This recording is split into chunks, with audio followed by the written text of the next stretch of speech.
odluky z ostatnje schadzky skupštiny opštiny Šid od 1. februára na području opštini voda zo Zhorodskого vodovodu podrahšela za 10%, ZOS 87 za 513 dinari keľo bula po teraz. A za trošky vodomera ZOS 59 dinari teraz treba placiť 120 dinari. Inšak po projekciji vodovodu u 2015.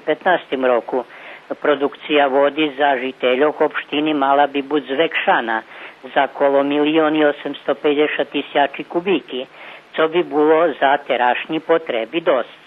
A u opštini Šid od 18. februára osnovní školy vecej nie u štrajku.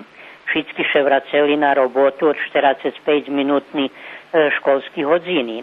U gimnaziji Sava Šumanović i srednje tehnične školi Nikola Tesla školski hodini ani nie boli skracovani.